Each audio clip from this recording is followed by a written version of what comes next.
नमस्कार साथियों, कैसे हो आप सभी लोग। हमारे चैनल आज के नर्सिंग अपडेट 155 में आपका हार्दिक स्वागत है दोस्तों।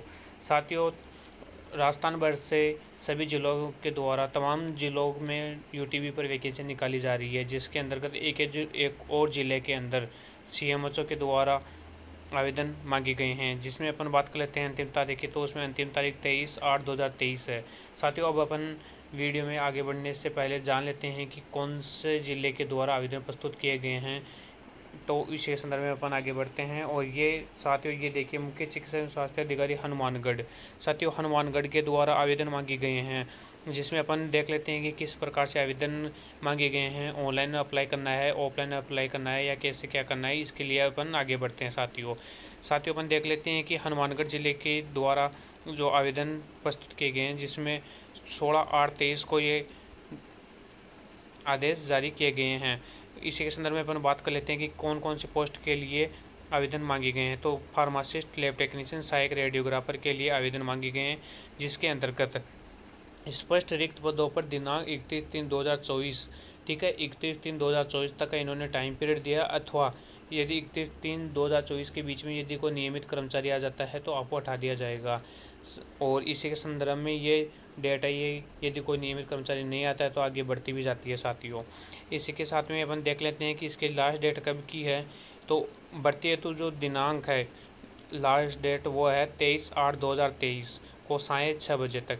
साथियों, 23/8/2023 को शाम 6 बजे तक आप फॉर्म जमा करवा सकते हैं। इसमें अपन बात कर लेते हैं कि फॉर्म ऑनलाइन होगा या ऑफलाइन होगा। तो इसमें जो मोड ऑफ फॉर्म का है वो ऑफलाइन आवेदन मांगे गए हैं, जिसके अंतर्गत आपको कहाँ जमा कराना है। इसके लिए आपको मैं बता दूं, कार्यालय मुख्य चिकित्सा एवं स्वास्थ्य अधिकारी, जिला परिषद के पीछे जो स्वास्थ्य भवन है हनुमानगढ़ के अंदर, वहाँ पे आपको या तो व्यक्तिगत रूप से या डाक द्वारा आपको फॉर्म जमा करवाने हैं। साथियों, इसी के संदर्भ में अपन आगे बढ़ लेते हैं कि इसमें जो सैलरी का जो रखा गया है कि सैलरी किस आधार पर मिलेगी। तो वित्त विभाग के जो आदेश क्रमांक है F.15FD/रूल्स 2014 के आधार पर, जो कि 3/7/2023 को पारित हुआ था वित्त विभाग के द्वारा, जिसके आधार पे आपको सैलरी दी जाएगी। जिसमें अपन देख लेते हैं कि कौन सी पोस्ट है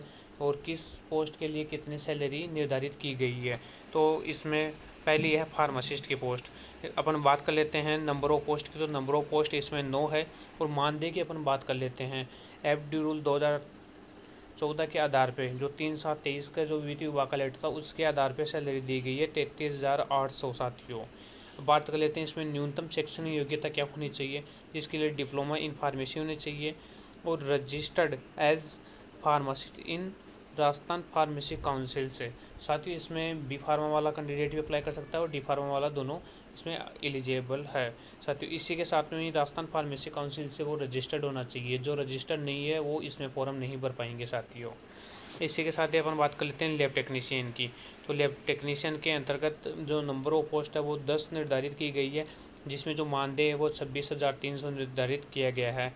इसमें सीनियर सेकेंडरी इन साइंस जो भी कोर्स करता है वो साइंस वाला ही रहता है इसमें ज़्यादातर। और इसी के साथ में बायोलॉजी होनी चाहिए और मैथमेटिक्स का बंदा होना चाहिए, ठीक है। और इसी के साथ में diploma in medical lab technician होना चाहिए from institute recognised by the state government and central government, ठीक है।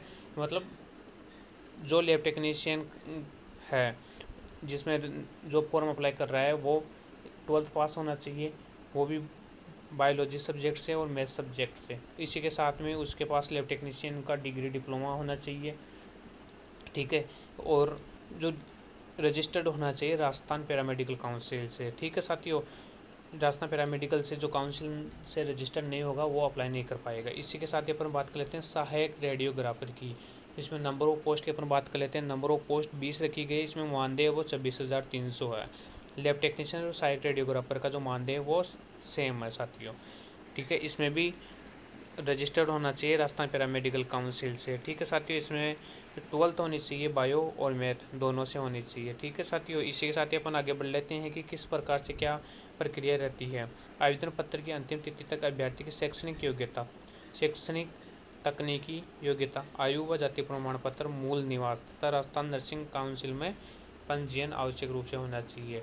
साथियों, ऐसा है कि आपके पास मूल निवास होना चाहिए, जाति प्रमाण पत्र होना चाहिए, आपका आधार कार्ड होना चाहिए और नर्सिंग काउंसिल में जो पंजीकरण कराते हैं तो सर्टिफिकेट आता है वो सर्टिफिकेट होना चाहिए, तभी आप इसमें एलिजिबल हो, अदरवाइज़ आप एलिजिबल नहीं हो। साथियों, अब बात कर लेते हैं कि इसमें किस प्रकार से सिलेक्शन किया जाएगा। तो इसमें प्रतिशत के आधार पर, मेरिट के आधार पे इसमें सिलेक्शन होगा, जिसमें जो प्रोसेस रहेगी मेरिट के आधार पर सिलेक्शन करने की, उसमें 70% के हिसाब से परसेंटेज निकालेंगे और जो 30% है वो बोनस के जोड़े जाएंगे, जिसमें NHM, NRHM, UTB, NGO, placement agency के द्वारा जो भी लगा हुआ है उनका इसमें एक्सपीरियंस जोड़ा जाएगा। 1 साल के उसमें 10 नंबर दिए होंगे और 2 साल के 20 और 3 साल के 30 नंबर दिए होंगे। अधिकतम जो वर्ष है वो 3 वर्ष इसमें गिनी जाती है। ठीक है, इसमें अनुभव को जोड़ करके ही सूची बनाई जाएगी, वरीयता सूची बनाई जाएगी, उसी के आधार पे सिलेक्शन किया जाएगा।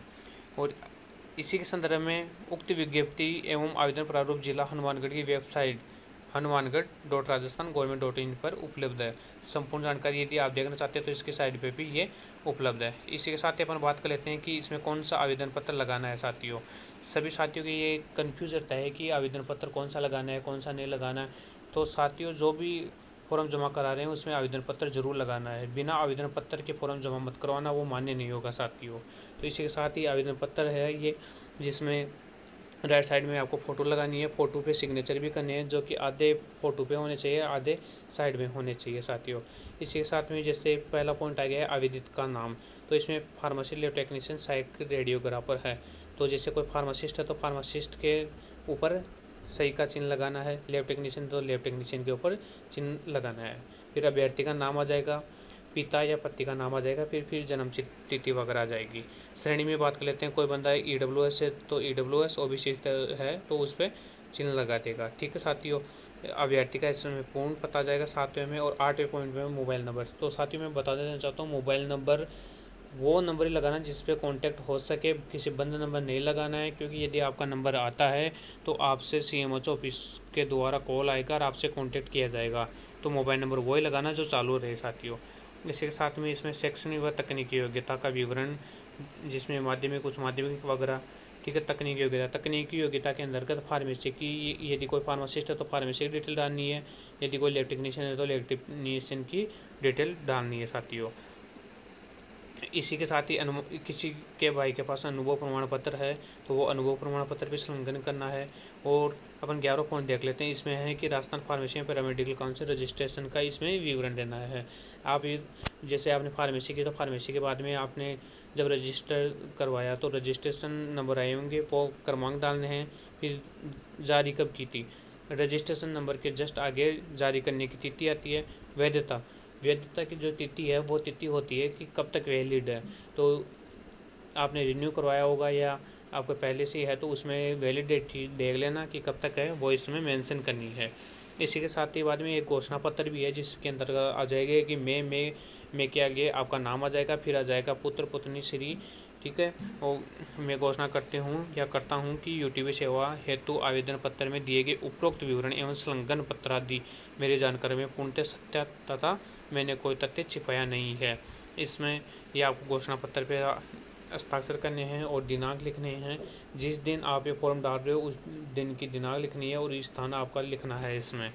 ठीक है, और बाद में इसमें कुल संलग्न दस्तावेज अपन को, जो भी पीछे अपन दस्तावेज लगाएंगे 10th 12th फार्मेसी या फिर लैब टेक्नीशियन, मूल निवास, जाति प्रमाण पत्र, वो सभी की संख्या गिन के और इसमें मेंशन करना है कि आपने कितने दस्तावेज संलग्न किए हैं।